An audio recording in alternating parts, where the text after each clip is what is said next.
60 రోజుల్లో మీతో ఇంగ్లీష్ అద్భుతంగా మాట్లాడిస్తాం. వెంటనే కాల్ చేసి జాయిన్ అవ్వండి.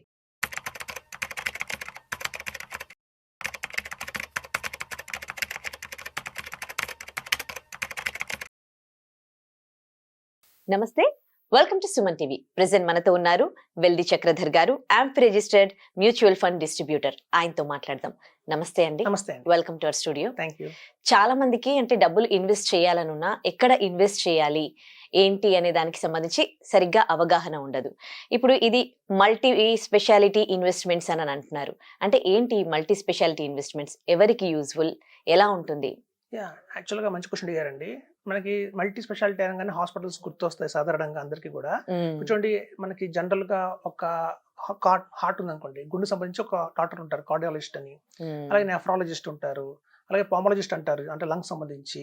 పీడియాట్రిషియన్స్ ఉంటారు. సో మనకి ఎలా అయితే డాక్టర్లు స్పెసిఫిక్ గా పర్టికులర్ గా ఆర్గానిక్ ఉన్నారో, అట్లాగే ఇన్వెస్ట్మెంట్స్ లో కూడా స్పెసిఫిక్ గా అడ్వైజర్స్ ఉంటారు. అంటే మ్యూచువల్ ఫండ్స్ ఒక అడ్వైజర్స్ ఉంటారు, డిస్ట్రిబ్యూటర్స్ అనొచ్చు. అలాగే మీకు పిఎంఎస్, పోర్ట్ఫోలియో మేనేజ్మెంట్ సర్వీసెస్ అనేది కూడా మనకి సెబీ యొక్క ఆథరైజ్డ్ ప్రొడక్టే. దానికి సంబంధించిన కొంతమంది అడ్వైజర్స్ ఉంటారు. అలాగే ఏఎఫ్ అంటే ఆల్టర్నేట్ ఇన్వెస్ట్మెంట్ ఫండ్, అది కూడా మన సెబీ యొక్క ఆథరైజేషన్ ప్రొడక్ట్ అన్నమాట.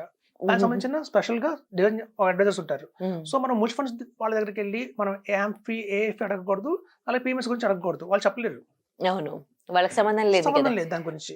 అలాగే పిఎంఎస్ ఎవరైతే చేస్తుంటారో వాళ్ళ దగ్గర మనం మ్యూచువల్ ఫండ్స్ అడగలేము. అలాగే ఏఎఫ్ సంబంధించి కూడా ఉంటుంది. సో ఇప్పుడు కొత్తగా వస్తుంది ఎస్ఐఎఫ్ అంటారు, అంటే స్పెషలైజ్డ్ ఇన్వెస్ట్మెంట్ ఫండ్ అని కొత్తగా లాంచ్ అయింది. సెబీ వాళ్ళు మన April 1, 2025 నుంచి లాంచ్ చేశారు. సో ఈ ఎస్ఐఎఫ్ కూడా ఎవరు చేస్తారు అంటే, దీనికి సపరేట్ గా ఎవరైతే డెరివేటివ్స్ లో కూడా చాలా ఉన్నారో ఆ డెరివేటివ్స్ చేసేవాళ్ళు చేస్తారన్నమాట.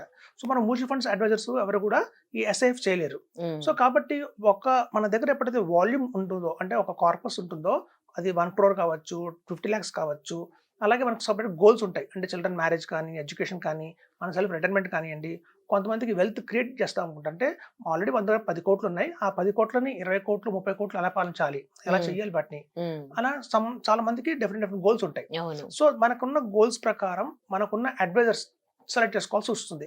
ఇప్పుడు ఈ మల్టీ స్పెషాలిటీ ఇన్వెస్ట్మెంట్స్ అనేది ఎలా ఉంటుందంటే, మీకు ఒకటే చోట మ్యూచువల్ ఫండ్స్, ఒకటే చోట ఎస్ఐఎఫ్ ఇప్పుడు కొత్తగా రాబోతుంది, అలాగే PMS, small case, AF. So అలా కంప్లీట్ గా ఒక చోటే మనకి అన్ని సంబంధించిన దొరుకుతున్నాయి అంటే అదే మల్టీ స్పెషాలిటీ ఇన్వెస్ట్మెంట్స్ అని చెప్పొచ్చు. అంటే ఇప్పుడు నువ్వు చెప్పడానికి ఉదాహరణకి వెల్ది చక్రధర్ ఏమన్నా అనుకోండి, నేను ఒక్క మ్యూచువల్ ఫండ్స్ చేయను, మంది మల్టీ స్పెషాలిటీ ఇన్వెస్ట్మెంట్ ప్రోడక్ట్ అనమాట. సో అందులో మనం క్లియర్ గా ఎస్ఐఎఫ్ చేస్తున్నాం, పిఎంఎస్, అలాగే AF, mutual funds, small case, అలా ఎన్ని రకాల ఇన్వెస్ట్మెంట్స్ ఉన్నాయో అన్ని రకాల తాలూకు ఇన్వెస్ట్మెంట్స్ ఒకటే చోట చేసేదే ఈ మల్టీ స్పెషాలిటీ ఇన్వెస్ట్మెంట్స్.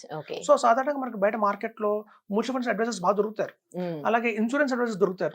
మనకి అది ఎల్ఐసి పాలసీ కావాలన్నా, లేకపోతే ఒక కొటక్ లో ఒక ఇన్సూరెన్స్ పాలసీ తీసుకోవాలన్నా, మ్యాక్స్ న్యూయార్క్ లో తీసుకోవాలన్నా, మీకు ఏంటంటే ఒక సంబంధించిన ఇన్సూరెన్స్ ప్రొడక్ట్స్ సంబంధించిన అడ్వైజర్స్ దొరుకుతారు. సో ఇక్కడ ఏంటంటే మనం అన్ని కలిపి ఒక చోటే ఇవ్వాలి, సో దట్ కస్టమర్ కి ఏంటంటే కన్ఫ్యూజన్ ఉండకూడదు. ఇప్పుడు మనం మ్యూచువల్ ఫండ్స్ దగ్గరికి వెళ్ళాం అనుకోండి, వాళ్ళు ఏం చెప్తారంటే పిఎంఎస్ చేయకండి, పిఎంఎస్ రిస్క్ ఎక్కువ ఉంటుంది అని చెప్తారు. పిఎంఎస్ దగ్గరికి వెళ్ళాం అనుకోండి, వాళ్ళు మ్యూచువల్ ఫండ్స్ చేయకండి, రిటర్న్స్ ఎక్కువ రావు, గోల్ అచీవ్ కాలేరు అని వాళ్ళు చెప్తారు. సో ఇట్లా కన్ఫ్యూజ్ అయిపోయి మనం ఎక్కడ ఇన్వెస్ట్మెంట్ చేయాలో తెలియక సతమతమవుతూ రాంగ్ స్టెప్స్ తీసుకునే అవకాశం ఉంది. సో ఎక్కడైతే ఒక బంచ్ ఆఫ్ ప్రొడక్ట్స్ ఒకే చోట మనకు దొరుకుతున్నాయో అన్బయాస్డ్ గా వాళ్ళు చెప్తారు, మీకు ఇది సూట్ అవుతుంది, మీకు ఇంత కార్పస్ ఉంది కాబట్టి, సో మీ గోల్ ఏంటంటే ఆల్రెడీ ఉన్న 10 crores ని 20 చేయాలనుకుంటున్నారు కాబట్టి ఇట్లాంటి ప్రోడక్ట్ మీకు ఏది సూట్ అవుతుంది, మ్యూచువల్ ఫండ్సా, ఏఎఫ్, పిఎంఎస్. మోర్ టాక్సేషన్, ఒక్కొక్క దాంట్లో కూడా టాక్సేషన్ డిఫరెంట్ గా ఉంటుంది. సో ట్యాక్స్ తగ్గించుకోవాలన్నా కూడా, ట్యాక్స్ తగ్గించాలన్నా కూడా ఏ ప్రోడక్ట్ అయితే వాళ్ళకి బాగుంటుంది. సో ఇట్లాంటివన్నీ చెప్పేది మల్టీ స్పెషాలిటీ ఇన్వెస్ట్మెంట్స్. సో మన దగ్గర ఏంటంటే అన్ని రకాల ఇన్వెస్ట్మెంట్స్ ఒక చోట ఉంటాయి కాబట్టి మీకు అన్బయాస్డ్ గా వాటి గురించి మీకు ఒక మంచి ఒపీనియన్ వస్తుంది. మనం ఇన్వెస్ట్మెంట్ చేయాలా వద్దా డెసిషన్ మేకింగ్ ఈజీగా ఉంటుంది. సో తద్వారా వాళ్ళకి నిర్ణయం తీసుకుంటే వాళ్ళకి ఏదైతే ఫైనాన్షియల్ గోల్స్ ఉన్నాయో అది ప్రాపర్ గా రీచ్ అవుతారని చెప్తున్నాను. సో కన్ఫ్యూజ్ కాకుండా ఉంటారు. ఎవరికి యూస్ఫుల్ అండి ఇది మల్టీ స్పెషాలిటీ ఇన్వెస్ట్మెంట్స్ అంటే, మన దగ్గర ఎటువంటి ఇన్వెస్టర్ కి వచ్చారో మన దగ్గర, సపోజ్ నా దగ్గర ఇన్కమ్ 25,000 నా దగ్గర ఇన్కమ్ ఉంది, నాకు చిన్న ప్లాన్ ఉంది అన్న వాళ్ళకి కూడా మనం మ్యూచువల్ ఫండ్స్ ఇస్తున్నాం. అలాగే మనం ఆల్రెడీ 50 lakhs మన దగ్గర ఉన్నాయి. సో 50 lakhs ని మనం త్వరగా 1 crore అలా చేయాలి, ఓకే. వాళ్ళు షార్ట్ టర్మ్‌లో 1 crore అలా తెచ్చుకోవాలి అన్న వాళ్ళకి మనం ఆఫర్ ఇస్తున్నాం. సో, ఇక మల్టీ స్పెషాలిటీలో ఏంటంటే మనకి అన్ని రకాలు ఒక ₹1000 ఇన్వెస్ట్‌మెంట్ నుంచి కూడా మన 10 crores ఇన్వెస్ట్‌మెంట్ కూడా దొరుకుతుంది. ఒకటే చోట అన్ని రకాల ఇన్వెస్ట్‌మెంట్స్ మనం తీసుకొస్తున్నాం. సో, ఇక్కడ ఏంటంటే మనకి చాలా మందికి ల్యాండ్స్ ఉంటాయి. లేకపోతే యాన్సెస్ట్రల్ ప్రాపర్టీ అమ్ముకున్న వాళ్ళు ఉంటారు. సో, అలా మన లీగల్ హెయిర్స్ నుంచి మనకు కొంచెం అమౌంట్ వచ్చి ఉంటుంది. సో, బల్క్ అమౌంట్ వస్తుంది. సో, అమౌంట్ రాగానే మనం ఎర్న్ చేయాలి అనే ఒక క్వెషన్ మార్క్. కొంతమంది రిటైర్ అవుతారు. రిటైర్ అవ్వగానే వాళ్ళకి గ్రాట్యుటీ లాగా చాలా పెద్ద అమౌంట్ వస్తుంది. సో, దాని తర్వాత దాన్ని ఎక్కడ ఇన్వెస్ట్‌మెంట్ చేయాలి? వాళ్ళ కోసం కావచ్చు, వాళ్ళ నెక్స్ట్ వాళ్ళ పిల్లల కోసం కావచ్చు.